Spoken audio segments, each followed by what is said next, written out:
Hi everyone, I wanted to do a video today speaking about improvisation in music. And improvisation can be an intimidating term.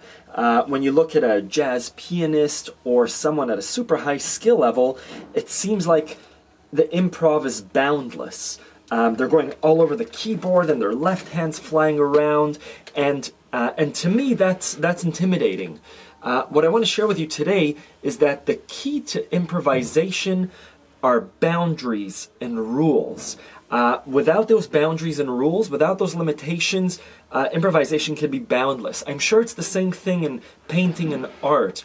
I'm sure it's the same thing in acting. I'm sure it's the same thing in dance.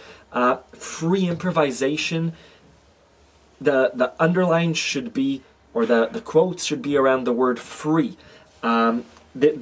There should be, or there can be, a limit, and the limits, the rules, the boundaries make that improvisation stronger. And I'll give you a few examples to highlight what I mean. So if I'm to improvise on the accordion, and I suggest you do this as an exercise, when I'm going to improv, I give myself one or two chords to improvise over. I'm going to choose C minor, and I'm going to choose G minor.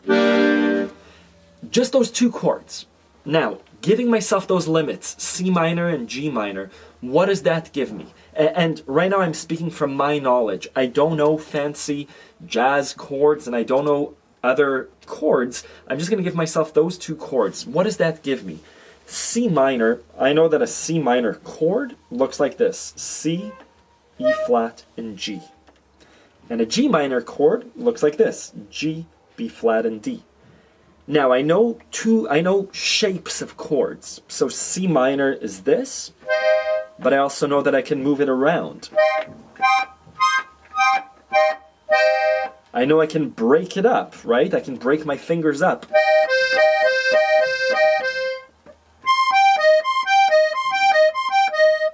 And obviously I know how to do my C minor on my left hand. I could do oompa patterns. I could do waltz rhythms. But the nice thing is that I'm constrained to that chord, C minor, and then G minor I can introduce. So how do you get into improvisation? First you define the boundaries, in this case C minor and G minor, and then I start off very simply just practicing the notes of that chord. So I'm going to do my C minor. Let's do a waltz. First thing I can determine is the tempo. I can do a slow improvisation or a fast one. Let's go slow. Now this is unrehearsed. I'm going to choose one of the notes from my C minor, the E flat. And already I'm starting to get ideas, right?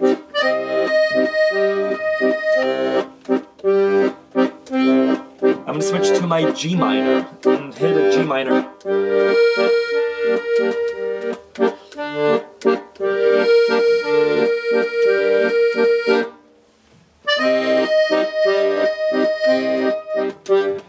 Now, I'm going to stop there just to talk about what I'm doing.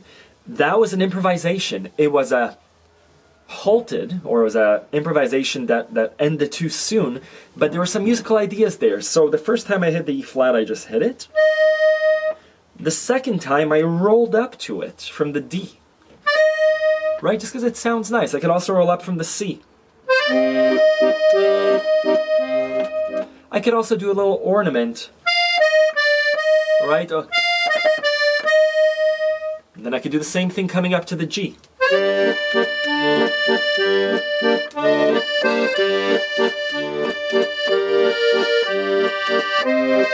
Introduce multi-fingered melodies.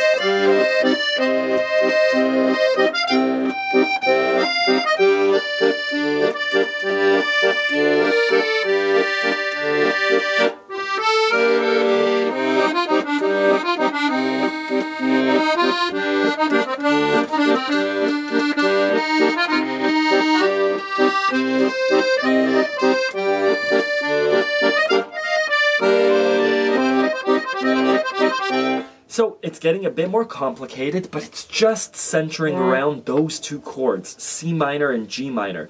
What I'm doing with my right hand, that last part, right, is just a C minor chord broken up into a ba ba ba ba ba ba and speeding it up.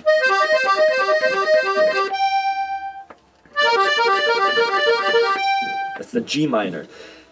How to do that in practice, there are lessons on Accordion Love which show you how to break up those chords. But really, you're taking chords, connecting them with notes, and trying different things.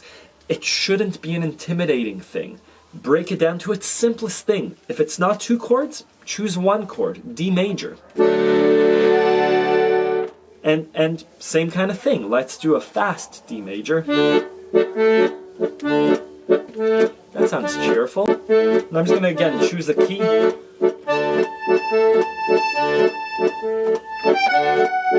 I'm going from the A to the F sharp, right? That's my D major.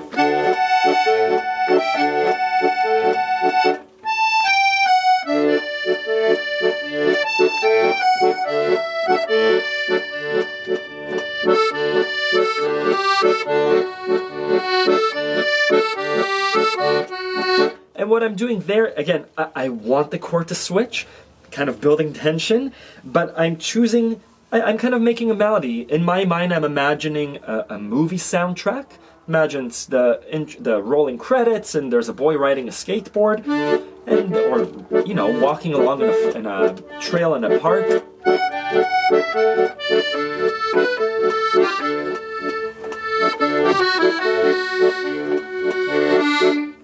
Let's switch chords to a G.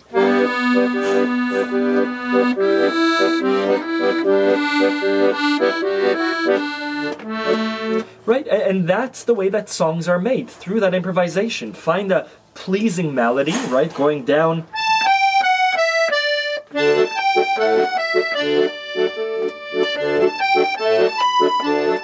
And keep repeating that.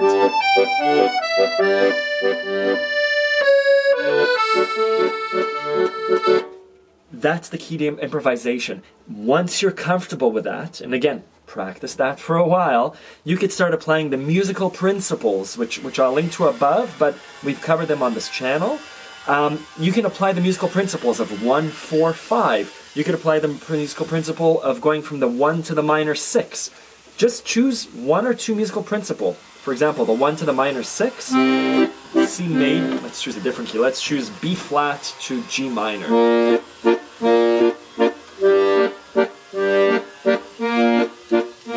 And do that until you, and again,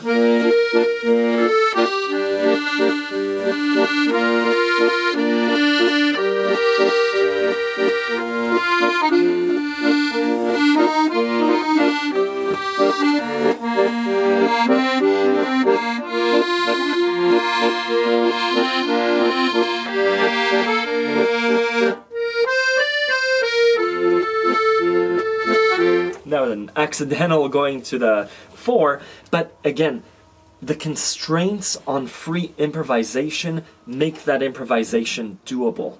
If I didn't have those constraints, I wouldn't know what to do, right? A blank canvas is tough to work with. Once you're given the constraints of work just with red and just with blue, that's when you can start mixing your colors and having the understanding of the materials that you're working with. I hope this helps. Hope it wasn't too confusing. Let me know what your improvisation tips are. Thank you very much.